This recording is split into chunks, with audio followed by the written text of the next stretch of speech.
እጅግ የሚያሳዝንና እጅግም ልብ የሚሰብር ነው። በሁለት የህዝብ ማመላለሻ ባሶች ላይ በታጣቂዎች በደረሰ ጥቃት የሰዎች ህይወት ማለፉና በርካታ ተሳፋሪዎች መታገታቸው ተሰምቷል።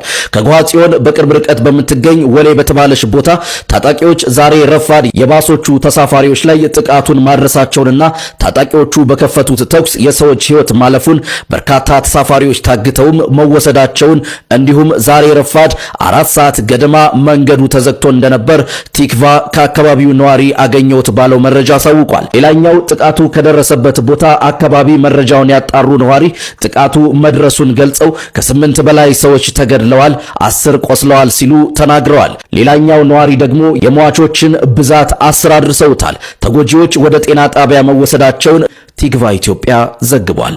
አሁን በተሰማ ሰበር መረጃ በኦሮሚያ ክልል በመንገደኞች ላይ የተፈጸመ አሳዛኝ እገታ ተሰምቷል።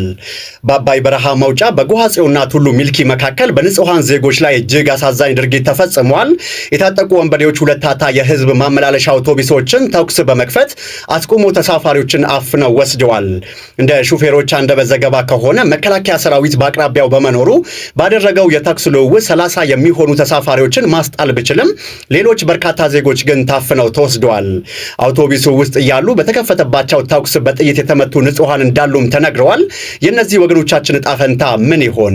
ድምጽ እንሁናቸው። ሁላችሁም ሐሳብና ሴት ካላችሁ በኮሜንት ላይ ጻፉልኝ። አዲስ ከሆናችሁ ደግሞ በኦሮሚያ ክልል ከአዲስ አበባ ወደ ጎጃም በሚወስደው የመንገድ ክፍል 12 ሰዎች መገደላቸውና ቀሪዎቹም መታገታቸው ተሰማ። እባካችሁ ይህንን መረጃ ሼር አድርጉትና ለሚሞተው ህዝብ ድምጽ እንሆን። በዛሬው ዕለት ማለትም ግንቦት 20 ቀን 2018 ዓ.ም 12 ተሳፋሪዎች ተገድለዋል። በኦሮሚያ ክልል ከጓጽዮንና ቱሉ ሚልኪ መካከል ላይ በታታ ባስ ተሳፍረው ሲጓዙ የነበሩ 12 መንገደኞች መኪና ውስጥ እያሉ በተተኮሰባቸው ጥይት መገደላቸው ተገልጿል።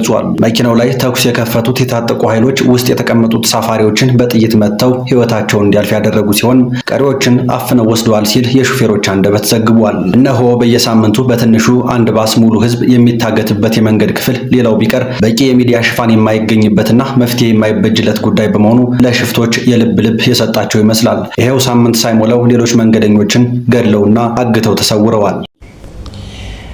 አሁን እንደምትሰሙት ነው መረጃውን። የሰው ነፍስ አሁንም እንደ ቀልድ እየጠፋ ነው። በጣም ያሳዝናል። ያው ሰላማዊ የሆነ ተጓዥ ነው አሁን እንደዚህ ነፍሱ እየጠፋ ያለው። በቃ በመኪና መንቀሳቀስ ኢትዮጵያ ውስጥ በጣም አደጋ እየሆነ ነው። እውነት ማለት ምንድነው ሻን የሚባለው? ከ12 ሰው በላይ ሞቷል የተባለ ነው።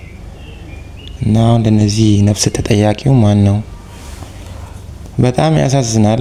ይሄ ነገር አሁን ብቻ አይደለም፣ በተደጋጋሚ ታጣቂዎች በዚህ ቦታ ላይ ተመሳሳይ ችግሮችን እየፈጠሩ ነው። የብዙ ነፍስ እየጠፋ ነው እና ምንም ምላሽ የተገኘ አይመስልም እና በጣም ያሳዝናል። እግዚአብሔር ነፍሳቸውን ይማር። ሌላ ምን ይባላል? አትግደሉ ነው ባካችሁ፣ አትግደሉ፣ በእናታችሁ አትግደሉ።